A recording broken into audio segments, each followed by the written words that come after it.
ታሪካችን የሚጀምረው አንድ ጥቁር ጭንብል ያደረገ አሸባሪ በትውልድ አገሩ ላሉ ችግሮች እናም በተለይም አሜሪካንና ምዕራባውያንን በመውቀስ መልእክቱን ለማሰራጨት ቪዲዮ ሲቀረጽ እያስመለከተን ነው። እነዚህ ሀገራት ማለትም አሜሪካና ምዕራባውያን ሕዝቡንና መሬታቸውን ለመቆጣጠር እየሞከሩ ነው የሚል እምነት ስላለው እነሱንና ሀሳባቸውን ለመዋጋት የሚፈልግ ሰዎች እኛን መቀላቀል ይችላል ብሎ ለሀገሩ ሰዎች መልእክቱን ያሰራጫል። ይህንን ከተናገረ በኋላም የቡድኑ መሪና ሰዎቹ ወደ አንድ መንደር ይሄዳሉ። ወደ ቡድናቸውን ብዙ ሰው እንዲቀላቀል ስለሚፈልጉ የመንደሩ ሰዎች ላይ ፍርሃት ለመፍጠር ተኩስ መፍጠር ጀመሩ። በመንደሩ ያሉ ሰዎችም የተኩስ ድምፁን ፈርተው ለመሮጥና ለመደበቅ ይሞክራሉ። ነገር ግን አሸባሪዎቹ እንደገና እነሱን መልሰው ለመዋጋት የሚሞክሩ የመንደሩ ነዋሪዎችን ያለምንም ማቅማማት እየገደሉ ሄዱ። ይህ ቢሆንም የመንደሩ መሪ የሆነው ሰው ለተወሰነ ጊዜ ህዝቡን ለመጠበቅ ሲል የተወሰኑ ጭንብል የለበሱ አሸባሪዎችን ይገላቸዋል። ነገር ግን በስተመጨረሻ እሱም በአሸባሪዎቹ ተያዘ። በኋላ ላይም የአሸባሪዎቹ መሪ የመንደሩን መሪ ቤተሰብ ጨምሮ ሌሎች በሕይወት የተረፉ ሰዎችን አንበርክኮ የእነርሱን ቡድን እንዲቀላቀሉ ጠየቃቸው። የመንደሩ መሪ መልሶ እዚህ ምድር ላይ መዋጋት የማይችሉ ሴቶችና ሕፃናት ስላሉ እንዲተዋቸው ለመናቸው። ነገር ግን የአሸባሪዎቹ መሪ ሊሰማው አልፈለገም። የምዕራባውያን ሀገሮችን ለመዋጋት ሕፃን ሆነ ሴት ግድ እንደማይሰጠውና ሁሉም ታጥቆ መዋጋት እንዳለበት አስረገጠ። በዚህ ሰዓትም የመንደሩ መሪ ምንም ምላሽ ሳይሰጥ ጸጥ ሲል የአሸባሪዎቹ መሪ ከፊት ለፊት ያለውን ልጁን ያለምንም ማመንታት ደፋው። ልጁ ከፊት ለፊቱ ከተገደለ በኋላም የመንደሩ መሪ አሁንም ጥቁር ጭንብላም አሸባሪዎችን ለመቀላቀል ፈቃደኛ አልሆነም። በዚህም ምክንያት አሸባሪዎቹ በእሱና በቀሪዎቹ የመንደሩ ነዋሪዎች ላይ ጥይት አዘነቡባቸው።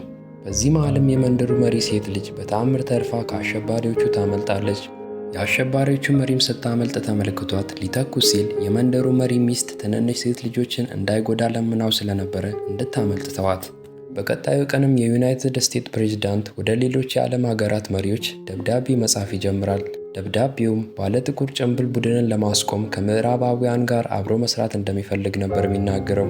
አሸባሪዎችንም ለመዋጋት አሜሪካና አጋር ሀገሮች የዓለምን ደህንነት ለመጠበቅ አንድ ላይ ለመስራት ተስማሙ።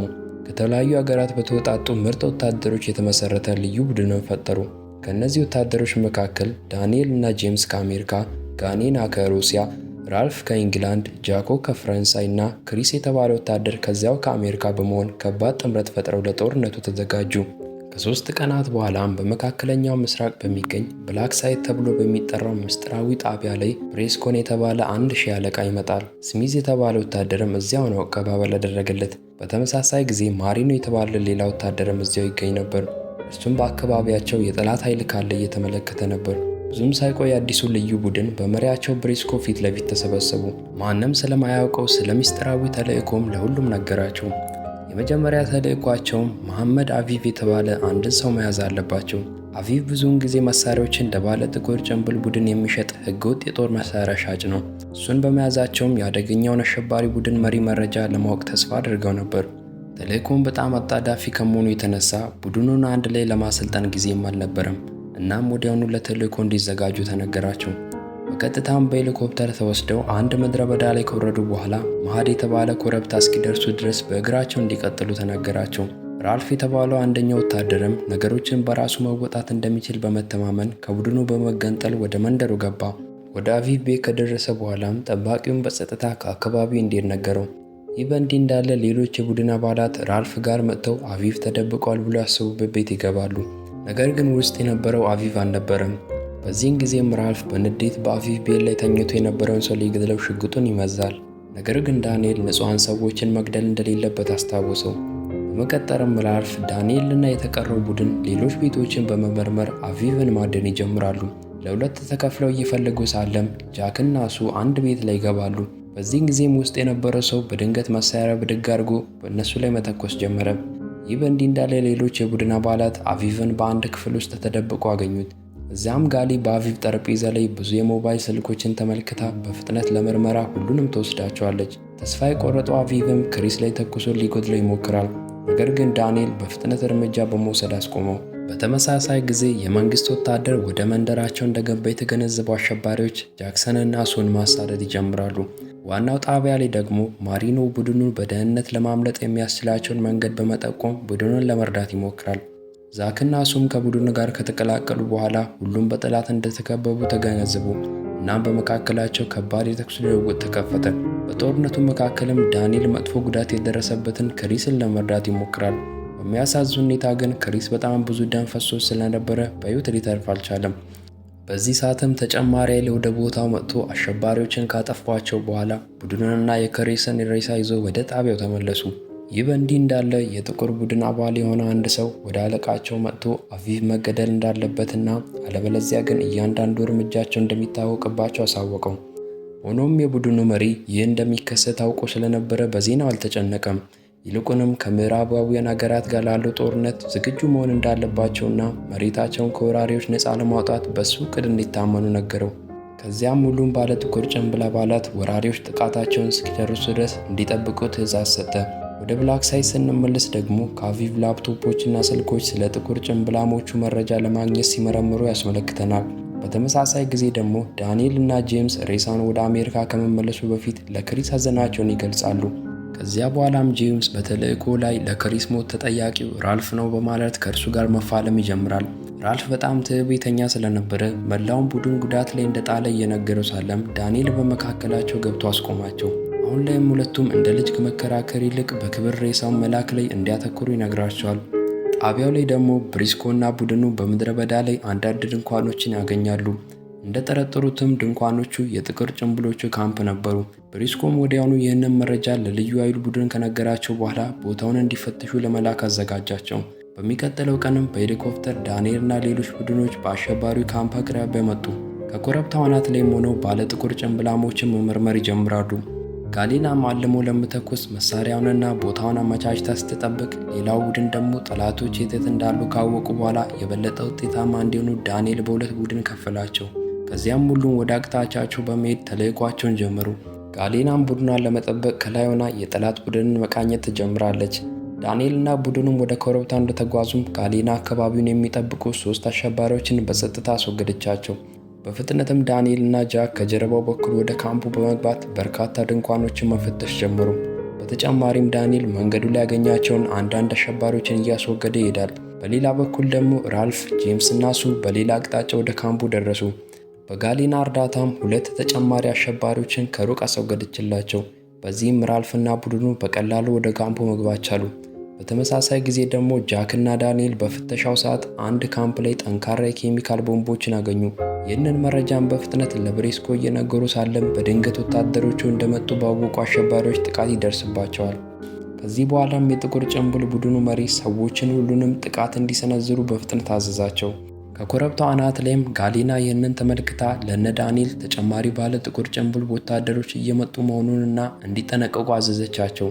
ብዙም ሳይቆይ በልዩ ኃይሎችና በአሸባሪዎች መካከል የቀለጠ ጦርነት ተነሳ። ይህ በእንዲህ እንዳለ የራልፍ ቡድንም ከሌላ ባለ ጥቁር ጭንብል ተዋጊ ቡድኖች ጥቃት ደረሰባቸው። ብዙ ስለነበሩም እነርሱም መዋጋት አስቸግሯቸው ነበር። ጋሊናም ይህንን አይታ ከቡድኗ ጋር በመተባበር ራልፍንና ቡድኑ እንዲንቀሳቀሱ የተቻላትን ታደርጋለች። በተመሳሳይ ጊዜም ጃክ አጥቂዎችን ለማዘግየት በማሰብ ቦምብ ይወረውርባቸዋል። ነገር ግን ፍንዳታ ከደረሰ በኋላም እንኳን ብዙ አሸባሪዎች መምጣታቸውን ቀጠሉ። በዚህ ሰዓትም ዳንኤል ጠላቶች ከቁጥር በላይ እንደሆኑ በመገንዘብ ለጃክና ለሌሎች ቡድን ወደ ኮረብታው እንዲወጡና እሱ እዚህ ጠላቶችን እንደሚያስቆማቸው ነገራቸው። ጣቢያው ላይ ደግሞ ጠላቶች በርካታ ስለነበሩ ቡድኑ እንዲመለስ ሄሊኮፕተር ወደ ቦታው ይላካል። ወደ ኮረብታው ስንመለስ ደግሞ ራልፍና ሌሎች ቡድኖች ዳንኤልን ትተውት ወደ ተራራው መውጣት ይጀምራሉ። በዚህ ሰዓትም ዳንኤል በጠላት ኃይል ይከበባል። ጋሊናም የባልደረባዋን ደህንነት ለመጠበቅ የጠላቶቹን እንቅስቃሴ መከታተል ጀመረች። እነ ጄምስም ወደ መነሻቸው ከደረሱ በኋላ በድጋሚ ጄምስ ዳንኤልን ለመታደግ ወደ ታች ለመውረድ ያስባል።